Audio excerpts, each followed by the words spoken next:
You're listening to the Simplify AI podcast, making AI easy to understand, helping you save time and work smarter.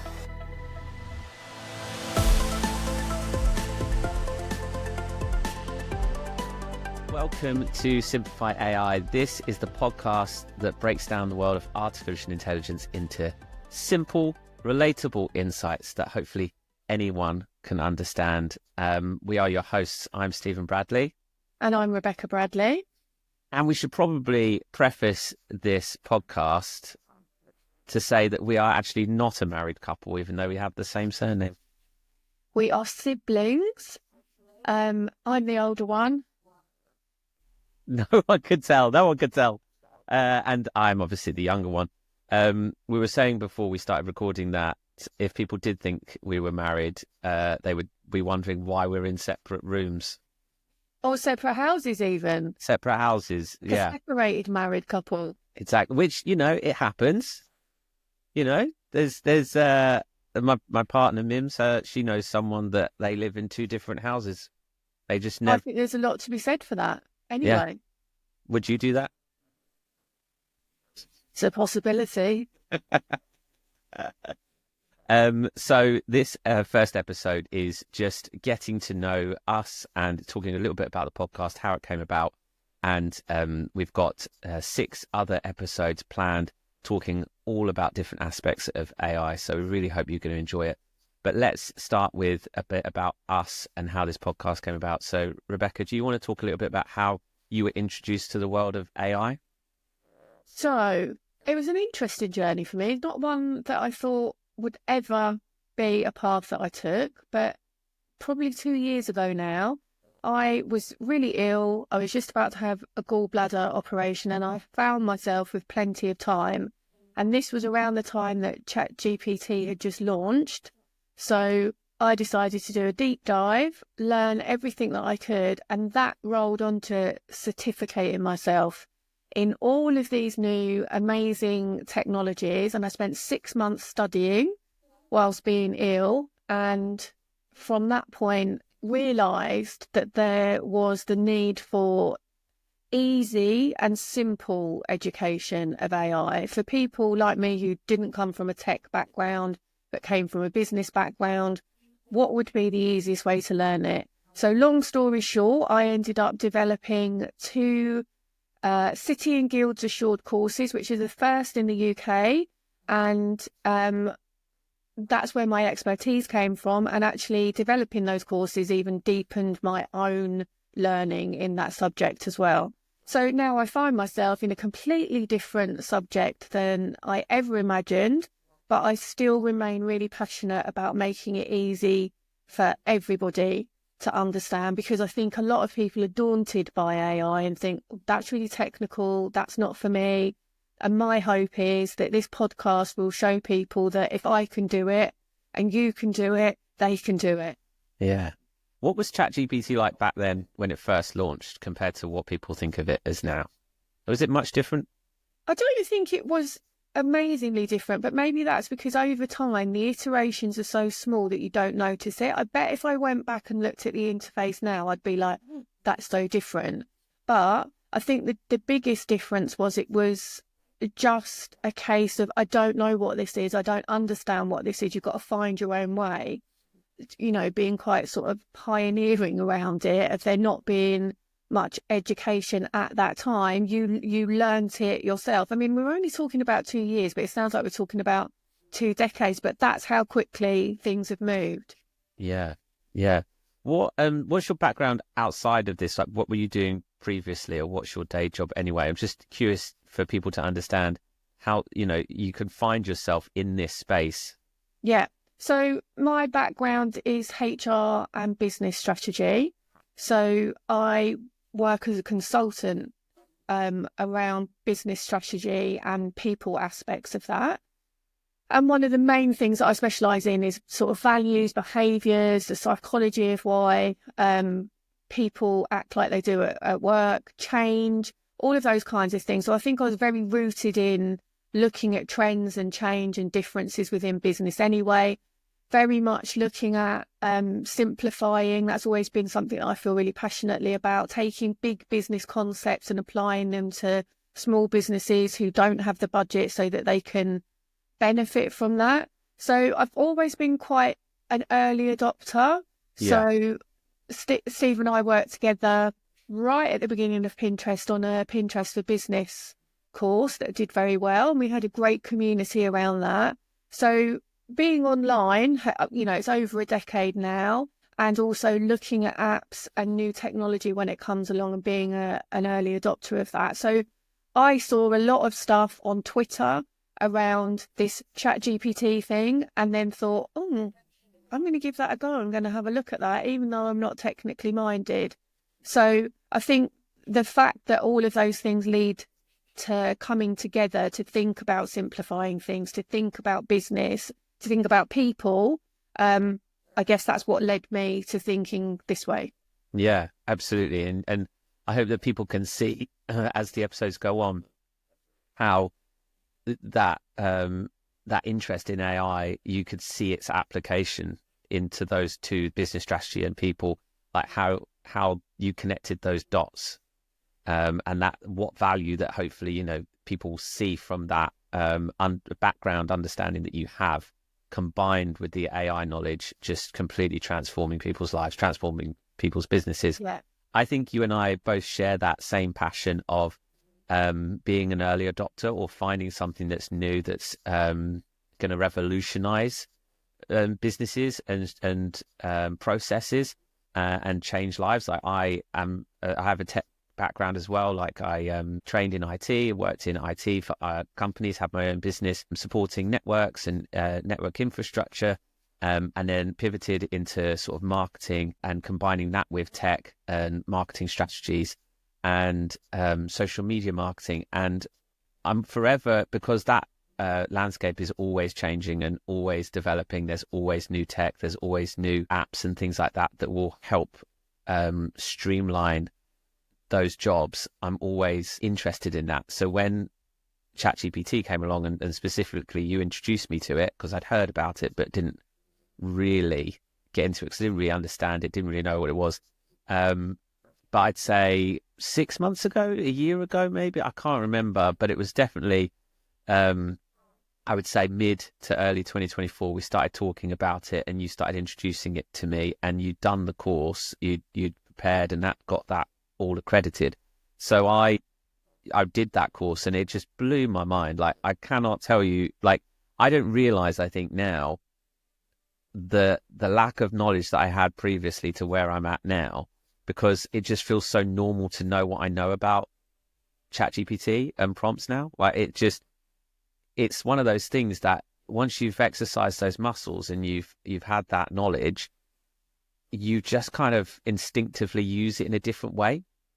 And that's what I think is so exciting about this era of technology, is that it's something so new that we haven't seen in so long, since the dawn of internet, something like that we don't know how to use, that we're starting to use all of our tech instincts that we had previously and apply it to this and create and use it to do just crazy things.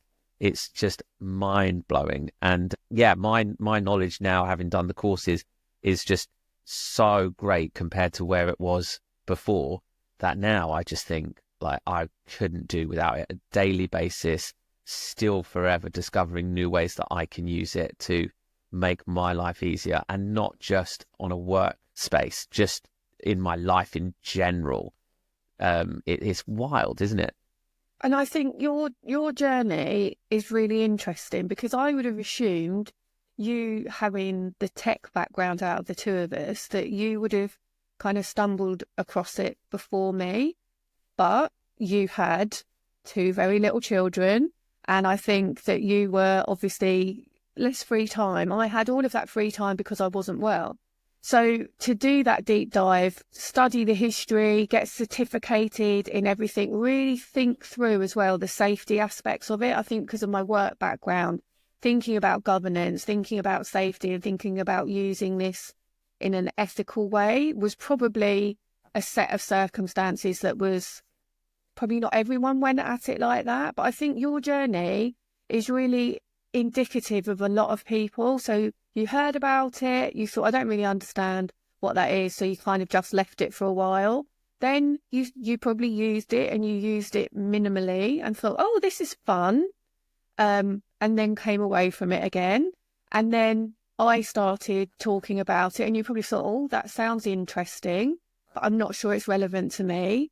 Then you were using it more purposefully, but I was then explaining to you, look, you can do this with it and you can do that with it. And that light bulb moment I see happen with so many people, where they suddenly realise the power, like, holy shit, I can get this to do almost anything. I have got the world at my fingertips, and seeing that in you as my sibling, you know, it was amazing, but also seeing other people view it like that.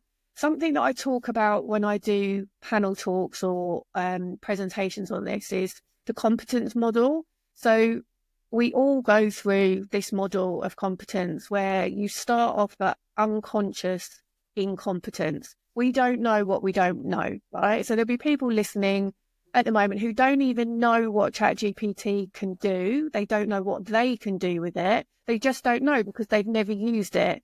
Then you move into what I think is the most awkward phase of all of them, which is conscious incompetence. You know that you don't know how to use something.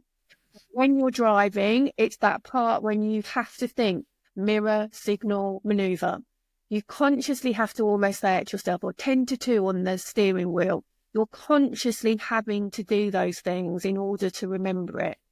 Then you move into conscious competence, where you know what you're doing. You know, it's very easy for you. It's something that you do every day. You've already kind of touched on that you're using it every day now. And then we move into the excellent state after a long time of learning something, or sometimes a short time of learning it, depending what it is, where you're unconsciously competent. So you're just doing it without thinking. Driving's a good example of that. You get from A to B, you haven't thought mirror, signal, maneuver, 10 to 2, 10 to 2, all the way there. You've actually just done it. So I think that a lot of people are in unconscious incompetence. They don't even know the power of it. Incompetence is quite a negative word, and it sounds like you're being judgy of people, but it's just a good way to explain that you don't know what you don't know. And then the conscious incompetence, where things feel difficult, is where a lot of people will drop out of using this and think, oh, well, it's not giving me what I want. It's not doing what I want. But actually, to get into that conscious competence stage, using a framework around it, that's where you suddenly start to superpower. You suddenly start to understand where the gears are, understand how you can throttle it and the dynamics of it. And that's when the excitement levels get amazing. And you move from it being a superpowered search engine to some degree to a massively powerful business and life tool. Because I definitely reached a point where I felt like I knew what it could do, because the feedback is so immediate. You get that kind of, oh, okay, I think I know what this is, Yeah. and it's really so much more. But you get that instant feedback, and you think, oh, I think I'm getting it now, and you are to a degree, because you're getting what you want out of it. But then it can just evolve, and I think the more, like I find that now when I use it, I push it and I test it more and more, because you get that confidence in using it, and you think, it can do this. I know it can do this. I'm going to try this. I'm going to try that. And that's really exciting as well, because it delivers everything I throw at it. It delivers. And you get confident to try it. The more you use it, the better the results that you get. The more, so it's self-perpetuating that you want to use it more and more.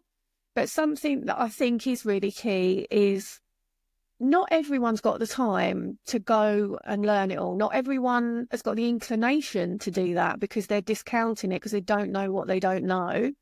So having somebody else look at it, do all the learning, simplify it, and then just tell you the bits that are going to give you the results that you want. If I had found someone 2 years ago to do that, and I did to some degree, there's some great influencers that I follow, but they're very tech heavy.